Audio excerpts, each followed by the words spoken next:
106111085. Di sini saya akan membahas mengenai suku saya, yaitu suku Mbojo. Suku Mbojo adalah salah satu suku yang mendiami bagian timur Pulau Sumbawa, Nusa Tenggara Barat. Masyarakat Bima memiliki budaya yang kuat dan masih mempertahankan berbagai tradisi adat hingga saat ini. Dalam kehidupan masyarakat Bima atau Mbojo adalah adat dan ajaran Islam berkembang secara berdampingan. Pengaruh tersebut dapat dilihat dalam berbagai aspek kehidupan, termasuk dalam sistem pewarisan yang berlaku di masyarakat.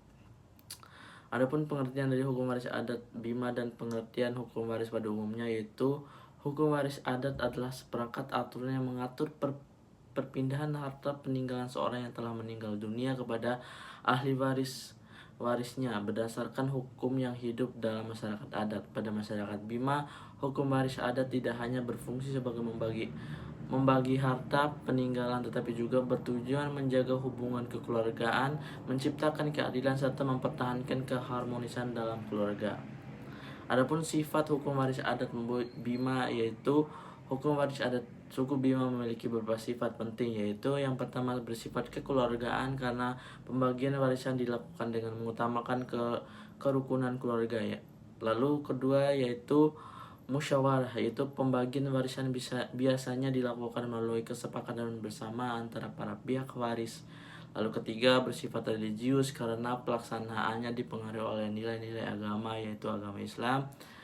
Lalu keempat bersifat fleksibel karena pembagian warisan dapat disesuaikan dengan kondisi dan kebutuhan keluarga sepanjang tetap menjunjung rasa keadilan.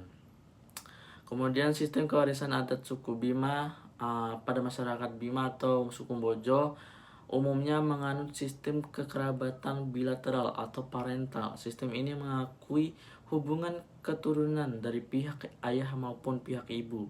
Karena menggunakan sistem bilateral, anak laki-laki dan anak perempuan sama-sama diakui sebagai ahli waris. Dengan demikian, hak waris tidak hanya berasal dari satu garis keturunan saja, tetapi dari kedua belah pihak keluarga. Sistem kewarisan ini menunjukkan bahwa masyarakat Bima menempatkan seluruh anggota keluarga pada posisi yang penting dalam pewarisan harta keluarga. Contoh praktik pewarisan adat suku Bima.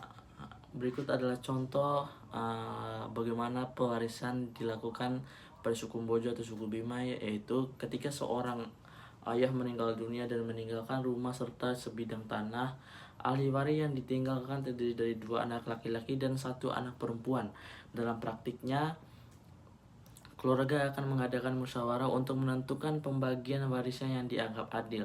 Karena masyarakat Bima menganut sistem bilateral, seluruh anak memiliki kedudukan sebagai ahli waris. Melalui musyawarah tersebut, pembagian harta dilakukan dengan mempertimbangkan kebutuhan dan kondisi masing-masing anggota keluarga sehingga tetap tercipta keharmonisan dalam keluarga.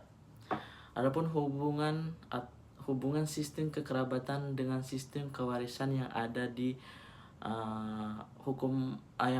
masyarakat Mbojo atau Bima. Sistem kewarisan masyarakat Bima sangat dipengaruhi oleh sistem kekerabatan bilateral yang dianut masyarakatnya. Karena garis keturunan diakui dari pihak ayah dan ibu, maka hak waris juga diberikan kepada anak-anak tanpa membedakan asal garis keturunannya. Hal ini menunjukkan bahwa sistem kekerabatan memiliki pengaruh langsung terhadap siapa saja yang berhak menjadi ahli waris. Dengan demikian, sistem kewarisan adat Bima mencerminkan nilai keadilan, keseimbangan, dan kebersamaan dalam keluarga. Di sini adapun kesimpulan atau saya dapat menarik kesimpulan dari video kali ini.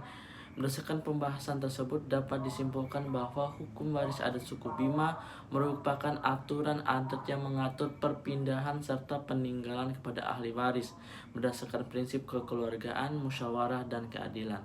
Masyarakat Bima pada umumnya menganut sistem kewarisan bilateral sehingga anak laki-laki maupun perempuan memiliki kedudukan sebagai ahli waris. Melalui sistem tersebut, masyarakat Bima berupaya menjaga keharmonisan keluarga sekaligus melestarikan nilai-nilai adat yang diwariskan secara turun-temurun. Mungkin demikian yang bisa saya sampaikan, lebih dan kurangnya mohon dimaafkan. Assalamualaikum warahmatullahi wabarakatuh.